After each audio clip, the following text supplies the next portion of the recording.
Hello Internet, I'm Scott with plughitzlive, part of the Tech Podcast Network.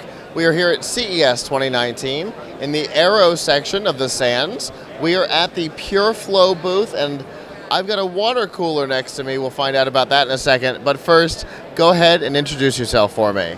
Hi, my name is Vito Sanangelo, and I'm the Director of Operations for our division of PureFlow, which is a water filtration division servicing the residential and commercial operations for human consumption. Now, you're here at CES, so my guess is there's more to this than the standard filtration, heating, and cooling, right? Yeah, absolutely. What we're here to showcase is IoT technology hooked to a reverse osmosis system, providing us, a multitude of data that allows us to communicate, parameters of the system to the customer as well as to our technicians. So what kind of information are we tracking? Are we tracking the temperature of the water or the filter? What are we looking at? So we're using reverse osmosis technology, and what we're doing is we're measuring the performance of the membrane, and that information is communicated as well. Then we're measuring the performance of the cold water and the hot water side to allow us to determine if there's a heavy run on cold water or there's a compressor issue, so we're just being more proactive.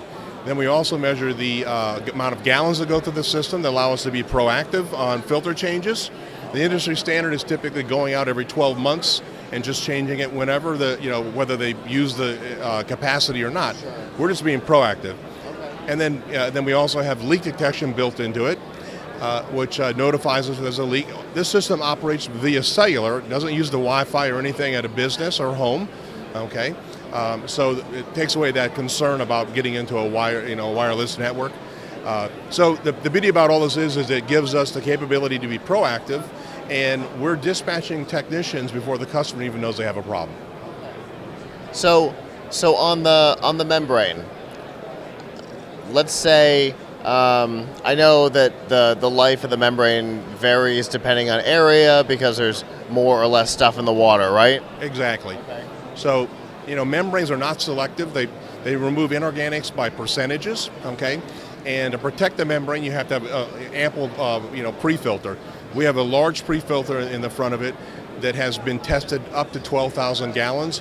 We're running it at 4,000 gallons, so it protects the membrane, which increases the life expectancy.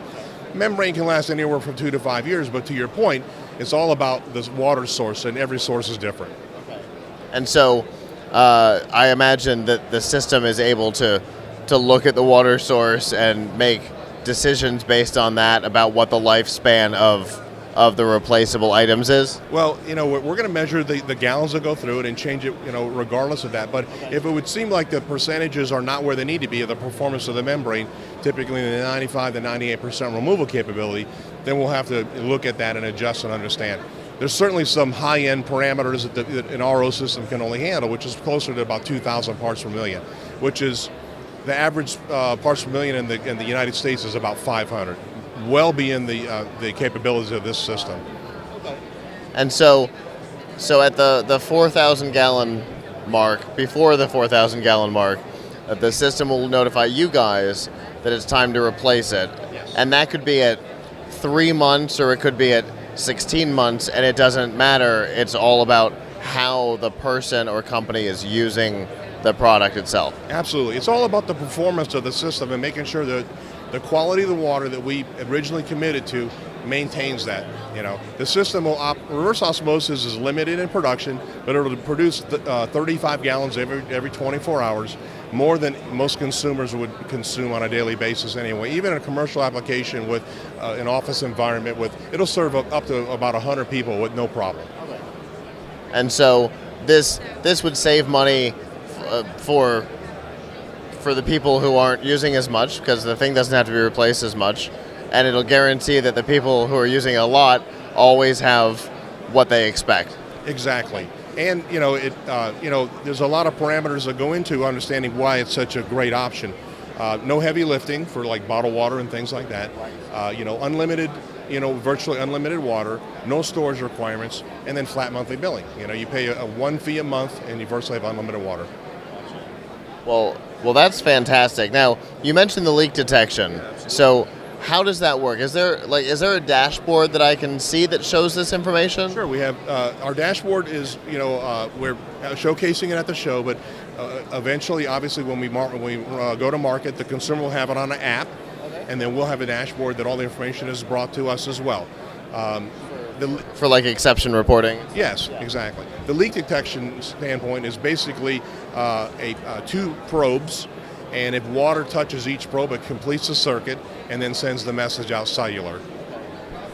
That makes sense, and so that way you guys might even get there before they even know that it's happened. Absolutely, because it shuts the water off to the system as well, so there's no additional volume of water initially since the first notification.